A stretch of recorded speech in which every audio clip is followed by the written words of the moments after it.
thank you to ICMJ, the sponsors, and then also to Kieran, because he organised the whole tour, and it was 2 awesome weeks, and I definitely encourage everyone to apply to go onto the tour next year, because it was a really good experience. And then we'll look in the population and economy of each of the countries, the religion and culture that they all have, and also their meat consumption patterns. And then I also have one slide about the relationships with Australia. So first of all, I thought I'll do a quick little comparison table. So I just put Australia in here at the top and United States at the bottom, just as a comparison. But we traveled to Indonesia first, which I just put a map in here as well. So Indonesia is actually one of the biggest, it has the most islands of any country in the world. So it's 17,000 islands that are comprised of this country. And the main island down here is Java, which also has the capital city on it. So that's Jakarta. And half of the population, which is a pretty big population, so they've got 285 million people living there, half of those live on the main island, which is Java. So if you look at their population density, like, it is pretty high. So compared to the States, they probably have like just a little bit less inhabitants than the US, but their land area is a lot smaller. So there's a lot more people living in a smaller space. And then if you look at their GDP per capita, it's about 5,000 USD per year. So that means they have pretty low income, which also influences their meat consumption. So because they don't have as much disposable income, means that they also don't consume as much meat because it is expensive. Next, we went to Singapore, which is just that little dot on the map here, basically. So it's a city that's a state or a country at the same time. So the area is very small. It's only 750 square kilometers. If you compare that to some of the northern properties, so for example, Brunette Downs is like our biggest station that we've got, and it's actually 1,200 square kilometers. So it's bigger than Singapore, like the actual country. And their GDP per capita is pretty high though. So that also means that they have a lot of disposable income and they can spend it on buying meat. And then next we went up to Japan. So we actually went to Tokyo, and then we also went up to Hokkaido, which is the northernmost island. And it's pretty cold up there, so it snows. And then we came back down to Tokyo. So Japan has an aging and shrinking population. So they also have a lot of people living in Japan on a small area. So after Singapore, they have like the second highest population density. And their GDP per capita is higher than Indonesia, but it's not as high as what we've got in Australia or in the States. So they've actually been struggling over the last 20 years because their wages haven't increased at all. And then that also influences how much meat they can buy. Okay, so first we went to Indonesia, a little bit of the religion and culture there. So 87% of the population is Muslim, so they don't eat pork. But the funny thing, so the 13% that are not Muslim that do eat pork is still a bigger amount of people that live in Australia. So they still have a significant market for pork meat in Indonesia as well. The religion influences their meat consumption a lot. So meat is considered a premium, so they will eat it for special occasions. So because most of the people are Muslim, they celebrate Ramadan, which is the month in that they fast.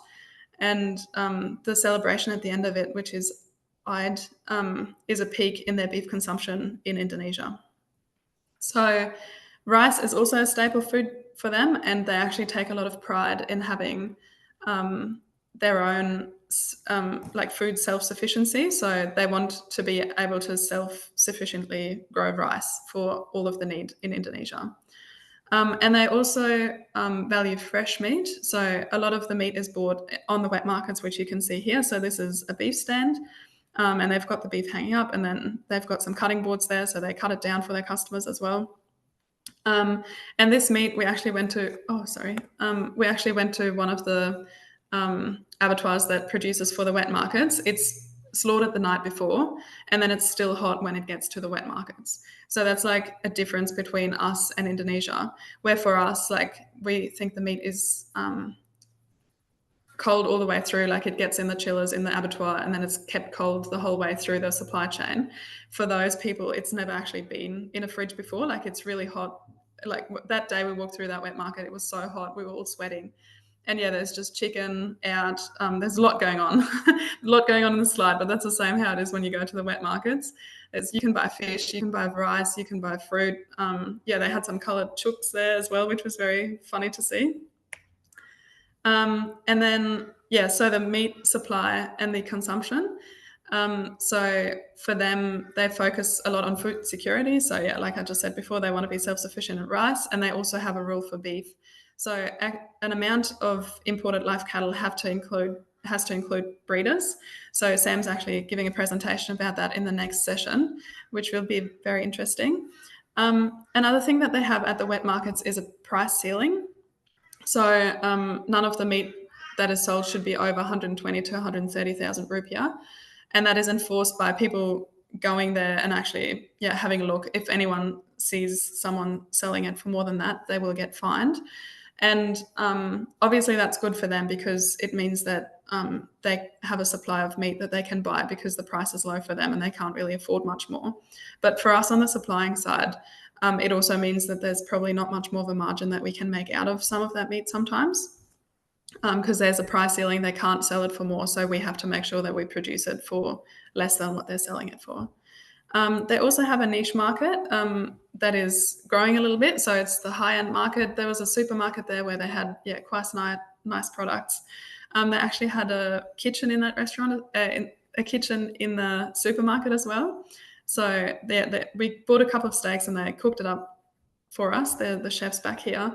That was very cool to see. And another thing that they do in Indonesia as well is they inject meat with fat to kind of create marbling. So they're kind of upcycling lower value cuts to, yeah, be a cube roll, so to say. Okay, then next we went to Singapore. Singapore is a very diverse country, so there's a lot of different cultural influences. They speak 4 different languages, and a lot of the population there is Muslim as well, so the halal certification for Singapore is also very important. The country has very low tax rates, so there's a lot of foreign investment because they go to Singapore so that they don't have to pay as much tax, so that's how they make a lot of their money. And food is very important in that culture. So it's kind of a cornerstone. They do have a lot of luxury food and it is also gifted commonly. So yeah, they have Wagyu or rare fruits and they will give it as a gift to their friends. And the consumers there put a lot of trust in quality, provenance, and sustainability. So when Indonesia, price was basically the most important thing that people looked at when they bought meat. In Singapore, there was a lot of emphasis on sustainability. And another thing that was interesting, so we went to level 33, which is one of the restaurants that AACo supplies beef to. And we talked to the chef, Jake, there, and he told us that a lot of people will come out every day for lunch to go to his restaurant. So they dine out a lot. The country is very strict. You're not meant to be swearing, and there's high fines when you do something wrong. Funnily enough, so another story that he told us was about cars. So it's very expensive to have a car in Singapore. And when you go across the border to Malaysia, your fuel tank actually has to be on 3/4 full because they don't want you to go over there and then put cheap fuel in your car and come back to Singapore. So there is a few rules there that, yeah, they put in place, obviously, because they need to make money somehow, I guess. And another thing that they do is obviously because they don't have any space, they started a little bit of vertical farming in Singapore, and people are actually happy to pay up to 30% more for products that have been produced in Singapore because they think it's fresher and it has a higher quality. So the meat supply and consumption, they actually don't have any domestic red meat production, obviously because they don't have any space, like it's a city, so they don't have any land where they can just have cattle or lamb. And yeah, the consumers are very happy to pay for premium products though. So this is Jake, and this is where we were at level 33. It's actually a brewery. So he uses spite extract that is used from the brewery to put on the meat before he puts it into the dry ager. And that is something that sets him apart within the industry. So people in Singapore like to pay for something that is special, basically. And yeah, they rely heavily on the services industry. So there's a lot of banks down there. Maybe you can see in the background here, there's a few ships out in the harbour. So I think at any given point in time, there's about 3,000 shipping vessels that sit outside of Singapore and come into the port to unload and reload and then just keep going. I guess because it's such a central space within the world, like everyone can just come together there to load and unload their ships. Okay, and then next we went to Japan, where fish is kind of the traditional protein, and meat became a little bit more common after the Second World War. And they have a lot of cultural value on precision, tradition, and quality. So they take everything very serious and do everything very proper. They don't really like change a lot, and foreign influence is not really seen a lot. So yeah, they're very polite people, which it's kind of funny. One of the stories we got told at MLA was that there was a company, and I don't know what their product was that they were selling anymore, but they had to increase their price. And because they felt really bad for their customers, they actually put out a national TV ad to say sorry to their customers that they had to increase the price. So yeah, they take that very seriously and are very polite.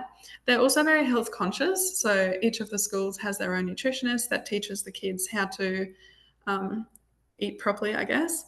And they also have a lot of ready to eat food in the supermarkets, and they're all very small, or like not very small sizes, but just sizes that, like don't make you fat, basically. They put a strong focus on display. So like you can see here, like these mushrooms look beautiful, the strawberries look beautiful. These are some kiwi fruits, and yeah, there's lots of nice packaging, and everything is displayed very nicely in the supermarkets.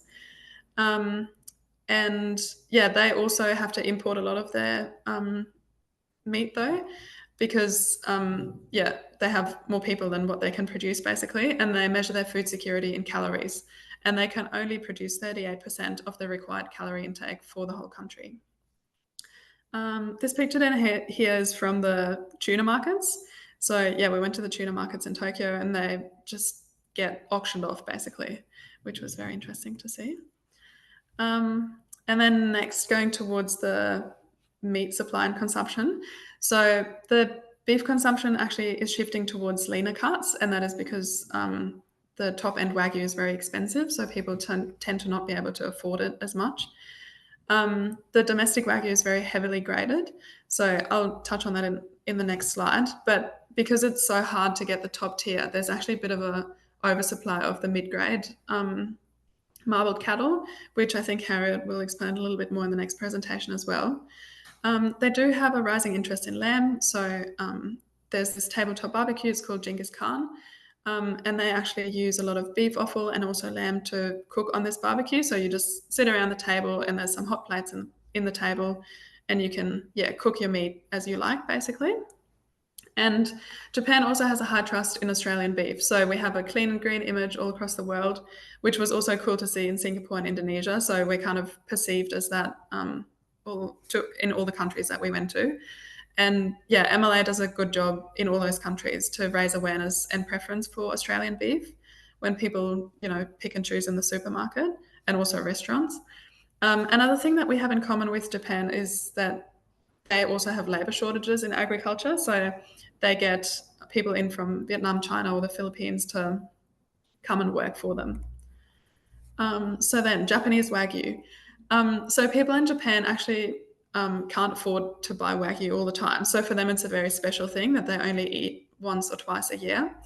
But the consumption of Wagyu in Japan is still going up, and that is because of tourism. So a lot of people go over there to travel, obviously, and they want to go over there and eat Wagyu. So that's why the consumption is still going up. And they do have a different grading system to what we have in Australia. So the way that it works is they have also look at yield and at quality, the same as what we do at home. For yield, they have A, B, and C. So as you can see down here, A is the best, which is over here, and then B and C are further down. And then their quality grade is over here. So it goes from 5 to 1, 5 being the best and 1 being the worst. And so A5 is like the best quality and yield combination that you can get, basically. So for quality, they look at marbling, meat color, meat firmness, and then fat quality as well. And the way that it works is whichever one out of these is the worst is what your score is. So if you get a 5 for marbling and a 5 for meat color and a 4 for meat firmness and then a 5 for fat quality, because you had one quality grade that was a 4, your score is now A4. So this is why it's so hard to actually get an A5 Wagyu grade, because all of these quality attributes need to be a 5 for it to be a 5 score. Okay, and then I thought I'd just do a quick snapshot of what we export where. So in Indonesia, you can see we export chilled and frozen meat, obviously, but we also export a lot of live cattle. They're the #1 country that we export live cattle to.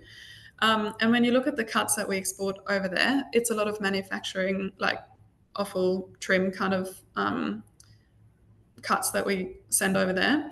And then compare that to Singapore, we send the strip loins, the cube rolls, the briskets, like the higher end stuff that people are happy to pay more money for.